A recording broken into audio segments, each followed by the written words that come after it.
Hello, ഞാനിന്ന് പറയാൻ പോകുന്നേ മൈൻഡ് സെറ്റ്.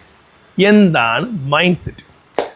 നമ്മളൊരു കാര്യം ചെയ്യാൻ തീരുമാനിക്കുന്നില്ലേ, അപ്പോൾ നമ്മളെന്തോ കൂടുതലും ആൾക്കാർ ചെയ്യാറുള്ളത് എന്തോ, കുറച്ച് ആൾക്കാരോട് പോയി ചോദിക്കും, അത് കൊള്ളാമോ, അതെങ്ങനെ ചെയ്ത് ശരിയാകുമോ. അപ്പോൾ ഒരു 10 പേരോട് ചോദിച്ചാൽ 8 പേര് പറയും അതൊന്നും ശരിയാകത്തില്ല, ഭയങ്കര പ്രശ്നമാകും. ഓക്കെ, 2 പേര് പറയും അതൊന്ന് ചെയ്ത് നോക്ക്, ചിലപ്പോൾ ശരിയാകും.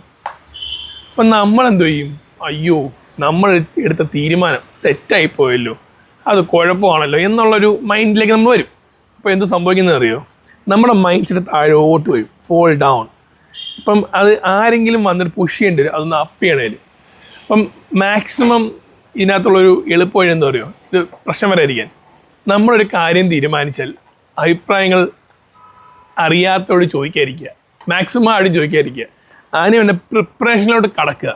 ആ പ്രിപ്പയർ ചെയ്ത് മുന്നോട്ട് പോകുമ്പോൾ ഇതിൻ്റെ പോൺസും കോൺസും ഒക്കെ മനസ്സിലാവും, എന്തൊക്കെയാണ് ചെയ്യേണ്ടതെന്നുള്ളത്. അപ്പം അതിനെ ബേസ് ചെയ്ത് അങ്ങ് മൂവ് ചെയ്തുകൊണ്ടല്ലോ ഈ മൈൻഡ് സെറ്റിന് ഒരു കുഴപ്പം വരുന്നില്ല. അല്ല, നമുക്കിപ്പം ഈ 10 പേരോട് ചോദിച്ചെന്ന് പറയില്ല, 10 പേർക്ക് ഇത് അറിയാവോ ഇല്ലയോ നമുക്കറിയത്തില്ല, മനസ്സിലായോ? അതൊക്കെ അതിൻ്റെ പ്രശ്നം ഉണ്ടാകുന്നത്. അപ്പോൾ നമ്മൾ ചെയ്യേണ്ടത് നമ്മൾ മാത്രം തീരുമാനിച്ചു, നമ്മൾ ആ കാര്യത്തിലേക്കുണ്ടെങ്കിൽ ഇറങ്ങുക. അപ്പോൾ ഇറങ്ങി അങ്ങോട്ട് മുന്നോട്ട് പോകുമ്പോണ്ടല്ലോ എന്തൊക്കെയാണ് പ്രശ്നങ്ങൾ, എങ്ങനെയൊക്കെ നമുക്ക് ഇതിനെ മാറ്റാൻ പറ്റും എന്നുള്ള ബുദ്ധിയൊക്കെ തന്നെ വന്നോളും. അതുകൊണ്ട് ഈ മൈൻഡ് സെറ്റ് ഡൗൺ ആക്കുന്ന രീതിയിലുള്ള കാര്യങ്ങൾ പോവാതെ എപ്പോഴും പോസിറ്റീവായിട്ട് ആ ചെയ്യാൻ പോകുന്ന കാര്യം ചെയ്തങ്ങോട്ട് പോവുക. ഓക്കെ, മനസ്സിലായോ?